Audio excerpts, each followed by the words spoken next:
Student, आज की आपकी इस क्लास में आप सभी का स्वागत है। अभी अपन क्लास 11th का पहला चैप्टर कर रहे हैं। इसमें अपन को आज पढ़ना है मूल संकल्पना के बारे में। ठीक है, क्या पढ़ना है अपन को? मूल संकल्पना के बारे में पढ़ना है। ठीक है ना। तो इसमें अपन मूल संकल्पना और इसमें क्या है, मूलर द्रव्यमान के बारे में आज अपन पढ़ेंगे। ठीक है ना। तो सबसे पहले अपन देख लेते हैं कि जो मोल है वो क्या होता है। ठीक है। तो मोल वैसे ही होता है जैसे कि अपन वस्तुओं को, ठीक है ना, दर्जन के बारे, जैसे मान के चलिए अपन को सेब है या केला है, ठीक है, इनको क्या है, अपन दर्जन के भाव लेते हैं।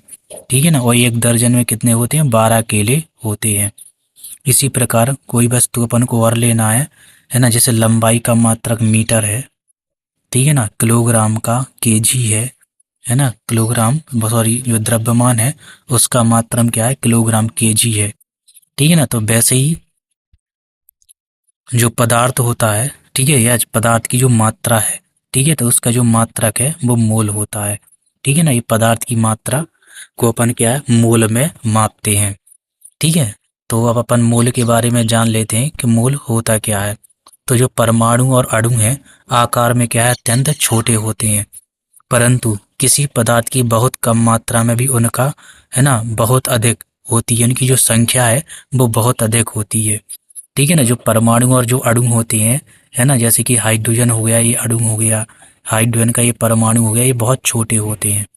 ठीक है। या यदि इनकी अपन छोटी सी मात्रा यानी कि 1 ग्राम मात्रा भी ले लें, ठीक है, तो इसमें जो कण होंगे, इनके कणों की संख्या क्या है, बहुत ज़्यादा होती है। ठीक है ना। तो इसमें जो कणों की संख्या क्या होगी, वो बहुत ज़्यादा होगी। इतनी बड़ी संख्याओं के साथ काम करने के लिए सुविधाजनक, है ना, परिमाण के एक मात्रक की भी आवश्यकता होती है। तो जिस प्रकार हम 12 वस्तुओं के लिए, है ना, 1 दर्जन का उपयोग करते हैं, है ना, 20 वस्तुओं के लिए एक स्कोर, ठीक है ना, एक स्कोर का अपन इस्तेमाल करते हैं, और 144, है ना, वस्तुओं के लिए एक ग्रॉस का उपयोग करते हैं। उसी प्रकार अति सूक्ष्म, है ना, जो अति सूक्ष्म आपके स्तर पर जो कण होते हैं, जो अति सूक्ष्म कण होते हैं, है ना, जैसे कि परमाणु है, अणु है, ठीक है ना, कण है, इलेक्ट्रॉन है ना, तो इनको गिनने के लिए अपन मोल का इस्तेमाल करते हैं, मोल का उपयोग अपन करते हैं।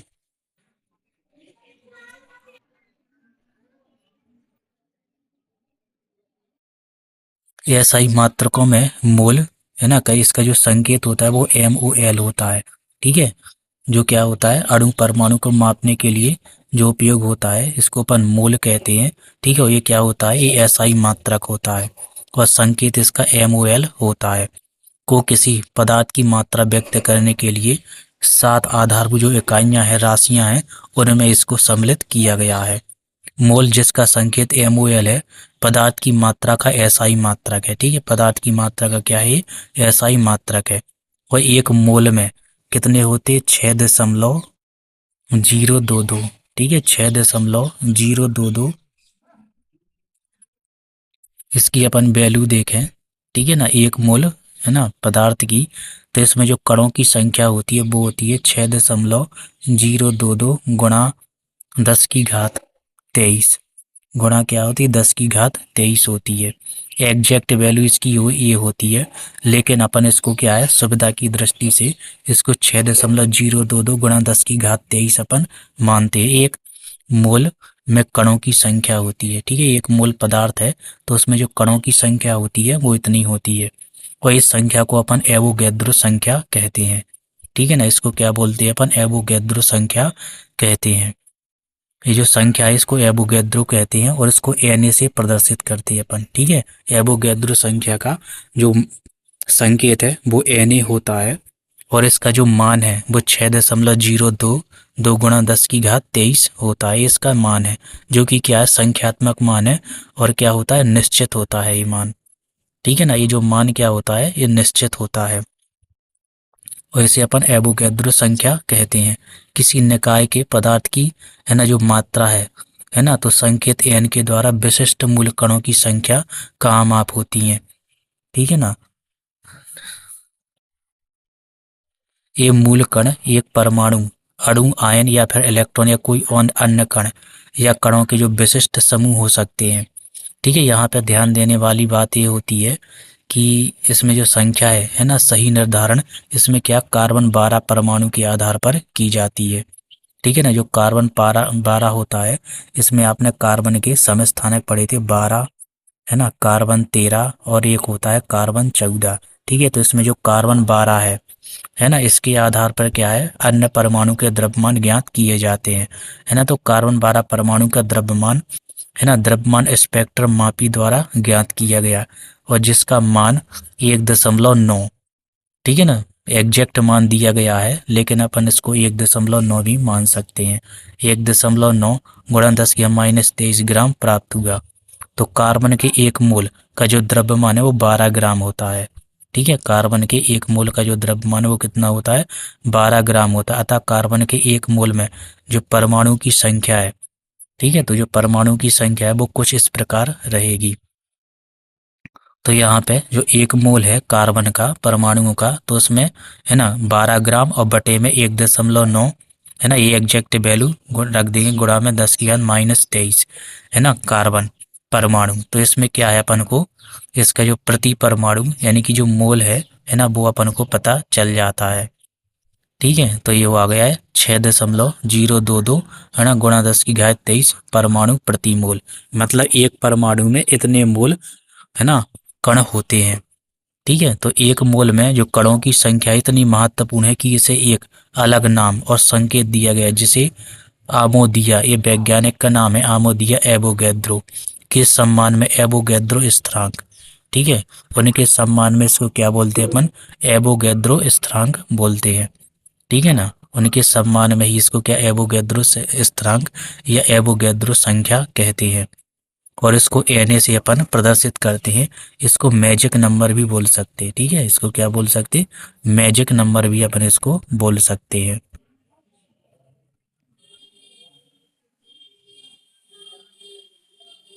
इसके बाद इस संख्या के जो बड़े परिमाण को अनुभव करने के लिए इसे 10 की घात का उपयोग किए बिना आने वाले सभी शून्यों के साथ इस प्रकार लिख सकते हैं। मतलब इसको पूर्णता जो 10 की घात 23 लिखा रहता है ना, यानी कि इसको बिना दशमलव और बिना शून्य के इसको लिखा गया 6.022 गुणा 10 की घात 23।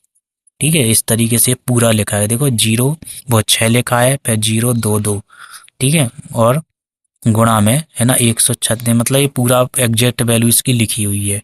ठीक है, बिना वैज्ञानिक संकेतन के रूप में इसको लिखा गया है यहाँ पे।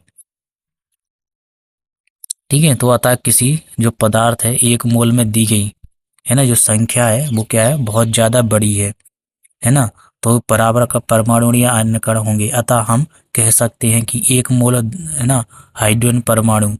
ठीक है, अगर एक मोल हाइड्रोजन परमाणु लें तो इसमें हो जाएगा, है ना, 6.022 गुणा 10 की घात 23 हाइड्रोजन परमाणु। एक मोल जल के अणु लें तो भी यही संख्या होगी। मतलब इनमें से किसी भी पदार्थ का अपन एक मोल ले लें तो उसमें जो कणों की संख्या है वो समान होती है। चाहे आप एक मोल हाइड्रोजन ले लें, एक मोल जल का अणु ले लें, एक मोल आप सोडियम क्लोराइड ले लें, तो इसमें जो परमाणु की संख्या है आपकी इतनी ही रहेगी, है ना, 6.022 गुणा 10 की घात 23, है ना, इसलिए इसको मैजिक नंबर कहा गया है ना। तो ये यहाँ पे विभिन्न पदार्थों के एक मोल को दर्शाया गया। ठीक है, ये विभिन्न पदार्थ हैं और इनके एक मोल यहाँ पे ये दिए गए हैं। ठीक है, ये क्या है, ये एक मोल है और इसमें जो कणों की संख्या वो यहाँ पे आप देख सकते हैं। ये सभी के क्या है, एक मोल दिए गए हैं। यहाँ पे मोल की परिभाषा दी गई है कि मोल की परिभाषा क्या है। तो मोल को परिभाषित करने के बाद किसी पदार्थ या उसके घटकों के एक मोल के द्रव्यमान को आसानी से ज्ञात किया जा सकता है। तो मोल की परिभाषा हो, किसी पदार्थ के एक मोल के ग्राम में व्यक्त द्रव्यमान को उसका मोलर द्रव्यमान कहते हैं। ठीक है, यहाँ पे क्या है, मोलर द्रव्यमान को परिभाषित किया गया है ना, मोल के आधार पर। ठीक है, मोल के आधार पर इस, है ना, द्रव्यमान को परिभाषित किया, इसे इसको मोलर द्रव्यमान कहते हैं। है ना, किसी पदार्थ के एक मोल के ग्राम में व्यक्त द्रव्यमान को उसका क्या बोलते हैं अपन, मोलर द्रव्यमान कहते हैं। ग्राम में व्यक्त मोलर द्रव्यमान संख्यात्मक रूप से परमाणु द्रव्यमान, आणविक द्रव्यमान, शुद्ध द्रव्यमान के बराबर होता है। भले ही इसको अपन है ना द्रव्यमान बोलते हैं, लेकिन जो आपका जो ग्राम में यदि इसको व्यक्त किया जाए, जो मोलर द्रव्यमान है, तो मोलर द्रव्यमान को अपन ग्राम में भी प्रदर्शित करेंगे और यू में भी इसको प्रदर्शित करेंगे, ठीक है ना। लेकिन यदि इसको ग्राम में अपन प्रदर्शित करें, ठीक है ना, तो इसका जो द्रव्यमान है वो आपका है ना, इसका जो द्रव्यमान है वो आणविक द्रव्यमान और सूत्रकाई द्रव्यमान के बराबर हो जाता है, ठीक है, यदि इसको ग्राम में व्यक्त करें। अतः जल का मोलर द्रव्यमान 18.02 ग्राम है, ठीक है। और इसी प्रकार सोडियम क्लोराइड का जो मोलर द्रव्यमान 58.5 ग्राम है ना पर मोल है, ठीक है। तो इस तरीके से अपन ने मोल कॉन्सेप्ट के बारे में, मोल अवधारणा के बारे में अपन ने पढ़ा। अब यहाँ पे अपन पढ़ेंगे प्रतिशत संगठन के बारे में, ठीक है। प्रतिशत संगठन, तो इसको अपन समझ लेते हैं कि प्रतिशत संगठन होता क्या है, ठीक है। तो प्रतिशत संगठन का मतलब होता है,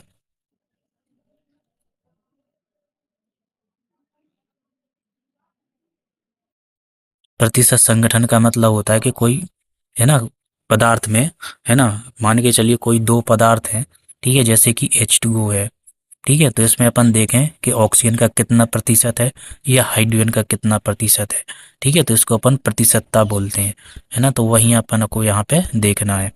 तो अभी तक हम किसी नमूने में उपस्थित कणों की संख्या के है ना बारे में चर्चा कर रहे थे, परंतु कई बार किसी यौगिक में किसी विशेष तत्व के प्रतिशत की जानकारी की आवश्यकता। देखो मैंने वही बताया आपको, जैसे H2O ले लें अपन, ठीक है, ये क्या है, ये एक यौगिक है। अब इसमें अपन को ऑक्सीजन की प्रतिशत मात्रा निकालना कि कितना प्रतिशत है, या हाइड्रोजन का निकालना कि हाइड्रोजन इसमें कितने प्रतिशत मौजूद है ना। तो इसके लिए एक फॉर्मूला रहेगा, ठीक है। तो उसके आधार पर अपन इसको है ना देख सकते हैं कि किसका कितना प्रतिशत होता है।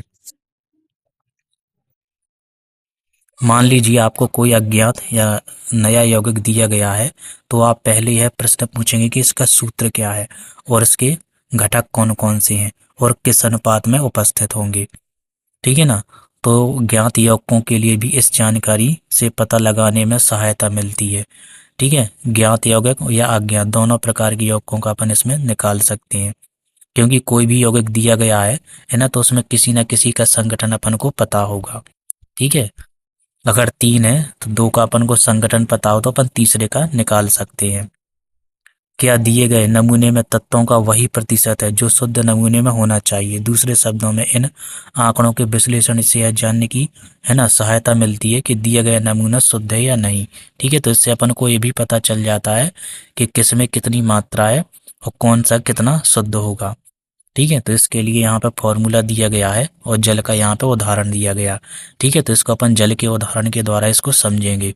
क्योंकि जो जल है ना, तो जल में जो हाइड्रोजन और ऑक्सीजन ये दोनों उपस्थित होती हैं, ये जल का फॉर्मूला है ना। तो इसमें क्या होगी, आपकी हाइड्रोजन होती है और ऑक्सीजन होती है, ठीक है। तो इन तत्वों का प्रतिशत संगठन इस प्रकार अपन देख सकते हैं, है ना। तो किसी तत्व का जो द्रव्यमान प्रतिशत है उसमें वो निकाल सकते हैं अपन यौगिक में उस तत्व का द्रव्यमान, ठीक है ना। यौगिक में उस तत्व का द्रव्यमान और बटे में यौगिक का मोलर द्रव्यमान और गुणा में 100 कर देंगे अपन, ठीक है। तो इससे अपन को क्या है, किसी एक तत्व का अपन को प्रतिशत पता चल जाएगा। पहले अपन जल का मोलर द्रव्यमान इसमें देखेंगे, तो ये अपना 18 होता है, ठीक है। तो अपन को हाइड्रोजन का प्रतिशत द्रव्यमान अपन को निकालना है। जब हाइड्रोजन का द्रव्यमान प्रतिशत अपन निकालेंगे, है ना, तो लिखा है इसमें यौगिक में उस तत्व का द्रव्यमान। जैसे मान चलो ये H2O है, ठीक है, इसका द्रव्यमान है 18। अब अपन को इसमें क्या है, सबसे पहले अपन हाइड्रोजन का प्रतिशत निकालना है कि ये हाइड्रोजन कितने प्रतिशत है, ठीक है। तो हाइड्रोजन का पहले खुद का द्रव्यमान लिख देंगे अपन, ठीक है। तो इसमें डायरेक्ट लिख दें आप, या मान के चलो ऐसा लिख सकते हैं कि इसमें हाइड्रोजन कितने हैं, 2 हैं, तो अपन ने 2 लिख दिया, ठीक है। एक का द्रव्यमान, एक हाइड्रोजन का द्रव्यमान कितना होता है, 1, ठीक है। तो अपन ने 1 लिख दिया, 2 गुणा 1 लिख दिया, हाइड्रोजन का द्रव्यमान अपन ने, है ना। इसके बाद अपन को हाइड्रोजन द्रव्यमान लिखने के बाद फिर इसके बाद अपन को लिखना है ना इसका टोटल द्रव्यमान, ठीक है ना। क्या लिखना है अपन को, टोटल द्रव्यमान लिखना है इसका, तो है ना। तो हाइट जो जल होता है H2O, तो इसका जो टोटल द्रव्यमान है वो होता है 18 और गुणा कर देना है अपन को 100 का, ठीक है। 100 का क्या कर देना है, गुणा कर देना है इसमें। अपन को प्रतिशतता निकालना है, ठीक है। तो क्या करेंगे अपन, हाइड्रोजन यानी कि H2O है, ठीक है, टोटल द्रव्यमान इसका 18 होता है, और इसमें अपन को हाइड्रोजन की प्रतिशतता निकालना है, अपन को कितनी होती है। तो पहले अपन क्या करेंगे, पहले लिखेंगे हाइड्रोजन कितने हैं, 2 हैं हाइड्रोजन, ठीक है। और एक हाइड्रोजन का द्रव्यमान होता है 1, है ना, तो 2 गुणा 1 हो जाएगा, और बटे में लिखना है अपन को इस जो जल होता है इसका टोटल द्रव्यमान, ठीक है। और इसके बाद है ना, इसका गुणा कर देना है अपन को 100 से, ठीक है। गुणा कितना कर देना है, 100 से गुणा कर देना है। और जब अपन इसको सॉल्व करेंगे, ठीक है ना, तो इससे क्या है, इसकी प्रतिशतता आ जाएगी, ठीक है ना, क्या आ जाएगी, इसकी क्या है, प्रतिशतता आ जाएगी, ठीक है। तो कितना आ जाता है, ये आ जाता है 11 दशमलव, है ना, ये आ जाएगा आपका 11 दशमलव,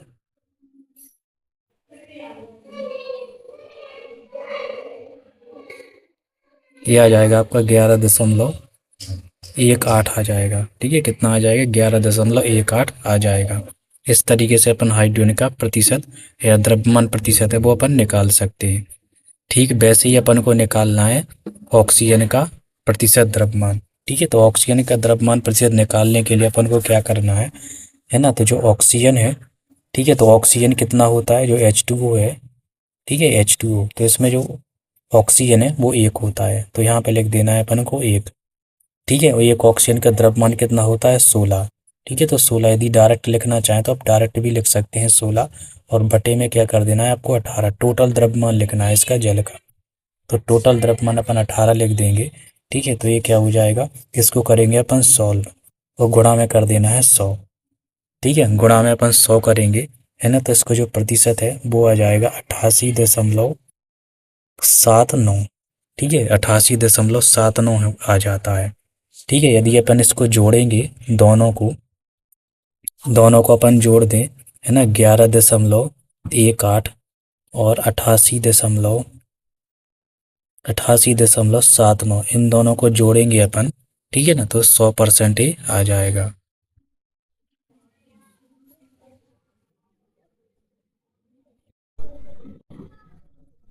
इसको अपन जोड़ के देखें, है ना, 11.18 और 88.79,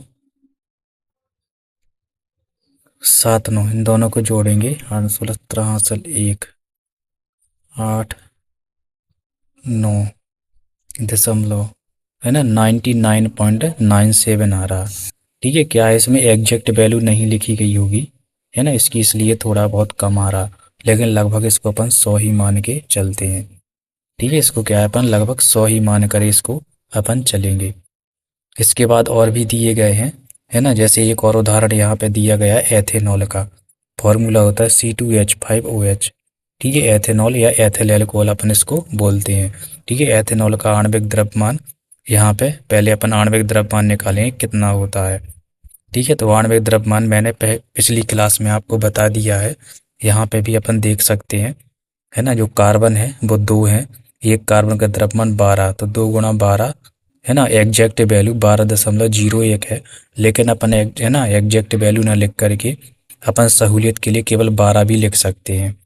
इसी प्रकार यहाँ पे, है ना, जो हाइड्रोजन है, हाइड्रोजन कितने हैं, इसमें 5 हैं, ठीक है। हाइड्रोजन ये 5 हैं, और एक ये वाला ये OH के साथ जुड़ा है, इस तरीके से टोटल हाइड्रोजन देखें तो 6 हो जाते, तो 6 हाइड्रोजन लिख देंगे, और एक का द्रव्यमान होता है 1, है ना, तो 1 लिख देंगे। यहाँ पे एग्जैक्ट वैल्यू पूरी लिखी गई है, और प्लस में 16, है ना, ऑक्सीजन कितना 1 ही है, और इसका द्रव्यमान होता है 16, तो डायरेक्ट 16 लिख दिया गया, ठीक है। इन दोनों को अपन इसको सबको पूरा सॉल्व करेंगे तो ये आ जाएगा 46, ठीक है। इसकी जो वैल्यू आ जाएगी वो कितनी आ जाएगी, 46 आ जाएगी, यानी कि जो एथिल अल्कोहल है या एथेनॉल है, ठीक है, तो इसका जो द्रव्यमान आता है वो आता है 46, ठीक है। एग्जैक्ट वैल्यू अपन, एग्जैक्ट वैल्यू नहीं अपन देखेंगे इसमें, है ना, जितने की अपन को मतलब जरूरत, जितनी सहूलियत हो जाए अपन को, है ना, डायरेक्ट 46 मानेंगे अपन। अब इसमें अपन निकालेंगे इनका प्रतिशत, है ना, कार्बन का जो द्रव्यमान प्रतिशत है, ठीक है। तो कार्बन का द्रव्यमान प्रतिशत अपन निकालने के लिए पहले देखेंगे अपन कार्बन, ठीक है। तो क्या लिखना है अपन को, कार्बन कितने, 2 हैं, 2 है कार्बन, एक कार्बन का द्रव्यमान 12, ऐसे 2 कार्बन का हो जाएगा 24, ठीक है, 24 हो गया। और इसके बाद अपन को लिखना है इसका टोटल द्रव्यमान। टोटल द्रव्यमान है इसका, है ना, 46। कितना है टोटल? टोटल द्रव्यमान है 46, और गुणा में कर देना है 100। ठीक है, जैसे ही इसको अपन सॉल्व करेंगे, है ना, तो ये आ जाएगा 52.14। ठीक है, कितना आ जाएगा? 52.14 आ जाएगा। इसी प्रकार अपन को हाइड्रोजन का देखना है ना, तो हाइड्रोजन का लिखेंगे अपन यहाँ पे, हाइड्रोजन का द्रव्यमान प्रतिशत। तो हाइड्रोजन कितना है इसमें? हाइड्रोजन इसमें 6 है टोटल, है ना, तो 6 का 6 द्रव्यमान हो जाएगा, बटे में टोटल का द्रव्यमान 46, और गुणा में अपन 100 कर देंगे, है ना, तो ये परसेंटेज आएगा 13.13%।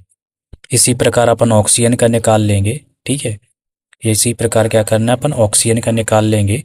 ठीक है, तो ऑक्सीजन का यहाँ पे 15 बाकी अपन को 16 लिखना है। ठीक है, 16 और बटे में 46, और गुणा में अपन 100 कर देंगे।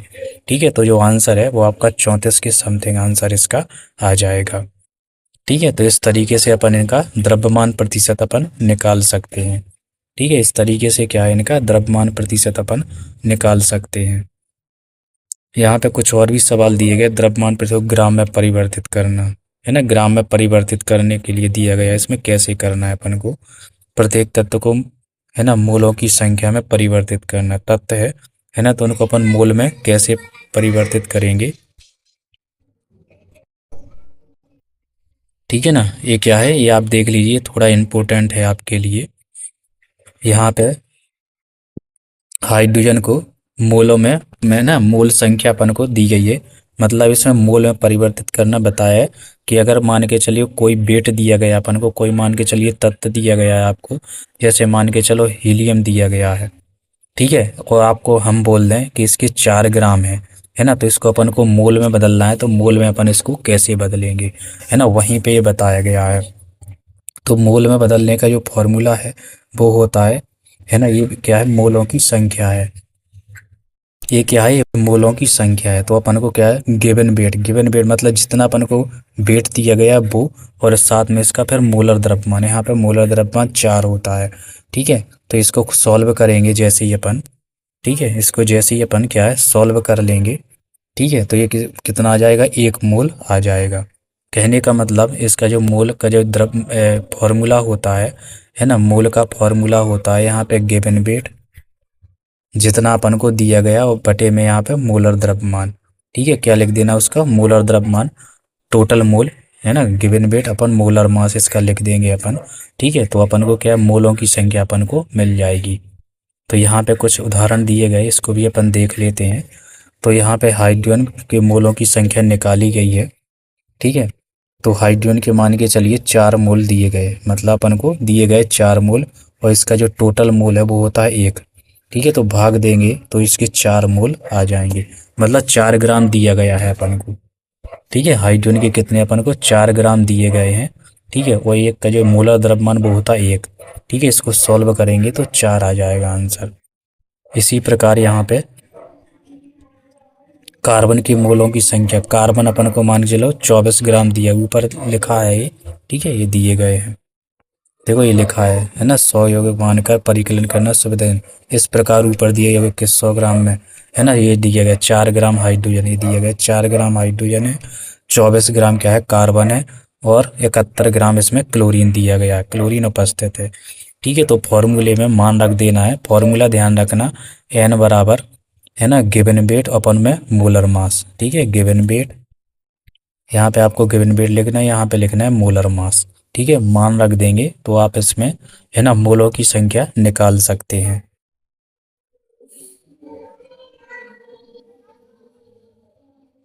ऊपर प्राप्त प्रत्येक मोल, है ना, संख्या को उनमें से सबसे छोटी संख्या से विभाजित करने के लिए कहा गया है। ये आप लोग इसको देख लेना। इसके बाद आया अपना मूलानुपाती सूत्र या और आणविक सूत्र। ठीक है, तो मूलानुपाती सूत्र और आणविक सूत्र क्या होते हैं, तो उसके बारे में भी अपन देख लेते हैं। तो सबसे पहले अपन पढ़ेंगे मूलानुपाती सूत्र के बारे में।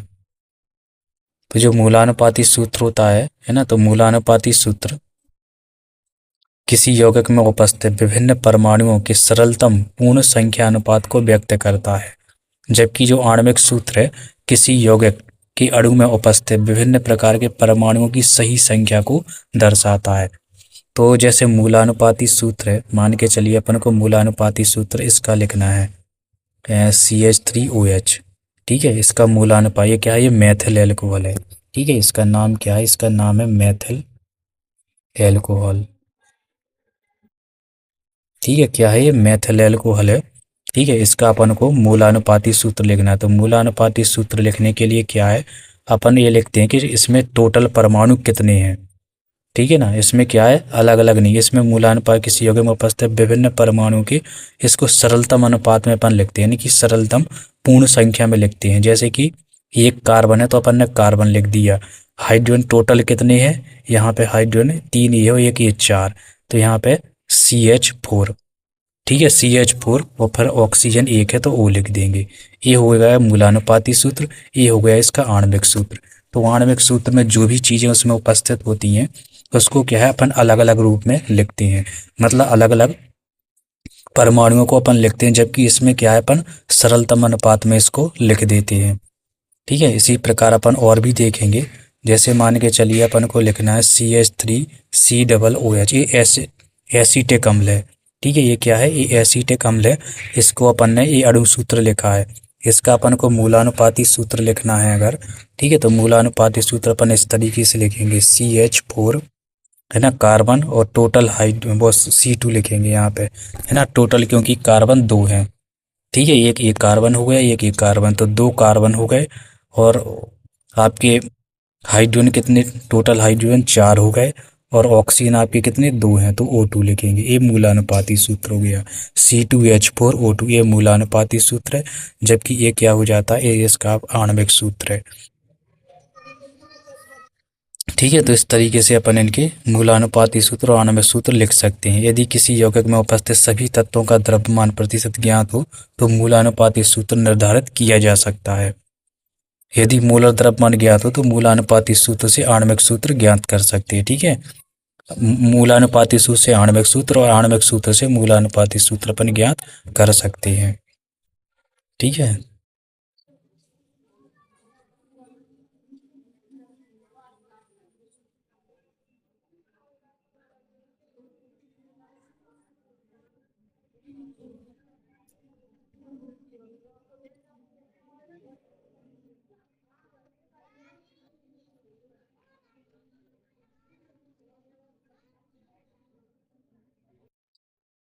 अब इसमें अपन को कैसे क्या करना है, इसमें दिया गया मूलानुपाती सूत्र द्रव्यमान निर्धारित करने के लिए मूलानुपाती सूत्र में उपस्थित सभी परमाणुओं के परमाणु द्रव्यमानों का योग करते हैं। ठीक है, तो अपन को क्या करना है, इसमें ये CH2Cl लिखा है। ठीक है, क्या लिखा है, CH2Cl के लिए मूलानुपाती सूत्र द्रव्यमान, है ना, तो द्रव्यमान अपन को सिंपली वैसे ही अपन को निकालना है, और मोलर द्रव्यमान को मूलानुपाती सूत्र द्रव्यमान से विभाजित करना है। ठीक है, ये मोलर द्रव्यमान, मूलानुपाती सूत्र द्रव्यमान अपन को निकालना है। ठीक है, तो इसको क्या है, तो उससे अपन को विभाजित करना पड़ेगा। यहाँ पे CH2Cl है, ये मूलानुपाती सूत्र है, इसका द्रव्यमान लिखेंगे अपन पहले। ठीक है, मेन फॉर्मूला, मेन में आणविक सूत्र क्या है इसका, है ना, C2H4। ठीक है, C2H4Cl2 है, तो इसका मूलानुपाती सूत्र ये होता है। ठीक है, सरल अनुपात में इसको अपन लिखते हैं, तो CH2Cl होता है इसका मूलानुपात। ये बना कैसे है, ये भी अपन को पता चल जाएगा। CH2Cl है तो इसका अपन को आणविक द्रव्यमान लिखना है, तो ये 49 हो जाता है। अब मूलानुपाती सूत्र द्रव्यमान बराबर, इसमें क्या करना है अपन को, इसका टोटल मोलर द्रव्यमान लिखना है अपन को कितना, तो 98 होता है इसका मोलर द्रव्यमान। और बटे में अभी अपन ने जो मूलानुपाती सूत्र निकाला है ना, टोटल होता है 98, इसका लिखना है अपन को 49। ठीक है, बराबर में इसको सॉल्व करेंगे तो ये 2 आ जाता है। ठीक है, तो जैसे ही इसको अपन सॉल्व करेंगे तो इसमें 2 आ जाएगा। ठीक है, और फिर इस जो मूलानुपाती सूत्र होता है आपका, इसमें क्या कर देना है अपन को, है ना, 2 से गुणा कर देना है। तो जैसे ही अपन मूलानुपाती सूत्र जैसे लिखेंगे, है ना, लिखा है अपन ने CH2Cl2, इसका 2 से गुणा करेंगे पूरे का। ठीक है ना, तो ये आ जाएगा इसका अपन गुणा करेंगे तो आ जाएगा C2, है ना, 2 दूनी 4, तो CH4, और यहाँ पे Cl में 2 करें तो Cl2, इस तरीके से आ जाएगा इसका। ठीक है, वहीं पे दिया गया है यहाँ पे, तो अपन कोई सा भी इस तरीके से अपन इसको निकाल सकते हैं।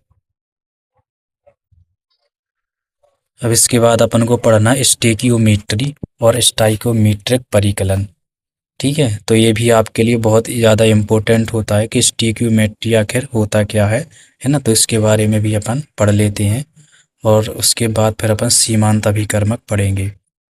तो स्टेकियोमेट्री और स्टाइकियोमेट्री परिकलन ये क्या होता है।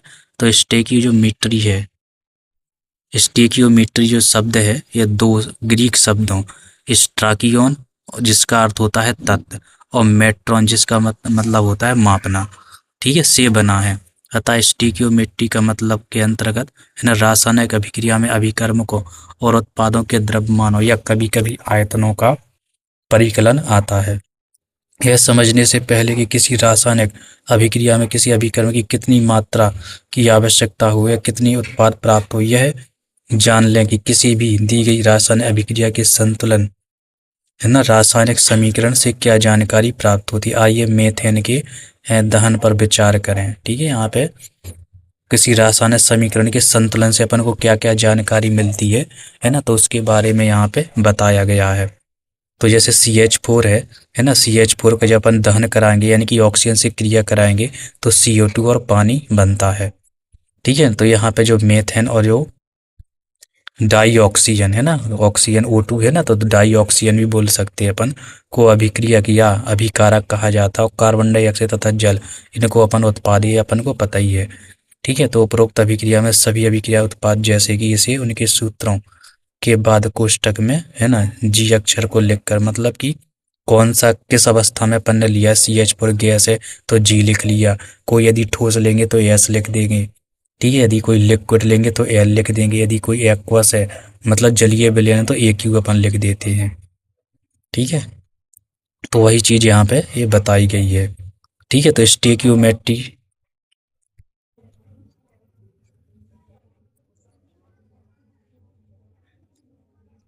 यहाँ पे अपन देखेंगे O2 और जो H2O है के लिए गुणांक 2 को स्टेकियोमेट्रिक गुणांक कहा जाता है। जैसे आप ये रिएक्शन में इसमें देखेंगे आप यहाँ पे ये 2 लिखा हुआ है। ठीक है, ये क्या है, ये लिखा हुआ है इसमें 2। ठीक है, यहाँ पे ये 2 लिखा है, यहाँ पे ये 2 लिखा है ना, तो इसी को ही क्या बोलते हैं अपन स्टेकियोमेट्रिक गुणांक बोलते हैं। ठीक है, इसको क्या बोलते हैं अपन स्टेकियोमेट्रिक गुणांक कहते हैं। इसी प्रकार CH4 और CO2 दोनों के लिए गुणांक 1 है। यहाँ पे कोई नंबर नहीं लिखा है तो यहाँ पे अपन 1 मान सकते हैं, है ना। अभिक्रिया में भाग ले रहे या बनने वाले अणुओं की संख्या या मोलों की संख्या है ना। तो कोई भी अभिक्रिया जैसे लिखा है अपन ने 2Mg और प्लस में O2 तो इक्वल टू क्या बनता है 2MgO बनता है। ठीक है, तो ये MgO बनेगी तो ये क्या कहलाएगी स्टेकियोमेट्रिक गुणांक, या इसको अपन मोल भी बोल सकते हैं। ठीक है, अपन बोल सकते हैं कि अपन ने 2 मोल लिए हैं, या बोल सकते हैं स्टेकियोमेट्री इसका क्या है 2 है गुणांक। यहाँ पे कोई नंबर नहीं लिखा तो यहाँ पे 1 मान सकते हैं अपन, और यहाँ पे ये 2 लिखा हुआ है। ठीक है, तो यहीं पे ये चीज़ बताई गई है कि स्टेकियोमेट्रिक गुणांक क्या होते हैं। यहाँ पे कुछ इसको और डिफाइन किया गया है कि जो CH4 है ना, G का मतलब गैस, 1 मोल O2 के 2 मोलों के साथ अभिक्रिया करके 1 मोल CO2 और 2 मोल H2O देता है। ठीक है, तो अपन जहाँ पे 2H2 लिखा है तो इसको 2 मोल भी बोल सकते हैं, या फिर स्टेकियोमेट्रिक यदि गुणांक पूछे कोई तो इसका स्टेकियोमेट्रिक गुणांक 2 होता है, ये भी अपन बता सकते हैं। CH4 का एक भाग और क्रिया करके ये सब पढ़ लेना आप लोग, है ना। ऐसी चीज़ें दी गई हैं, ये सब यहाँ पे लीटर में दिया गया है इसका। ठीक है, कि कितने लीटर है यहाँ पे, है ना, तो इसको आप लोग पढ़ लेना। ये देखिए यहाँ पे द्रव्यमान है ना, मोलों की संख्या यहाँ पे दी गई है।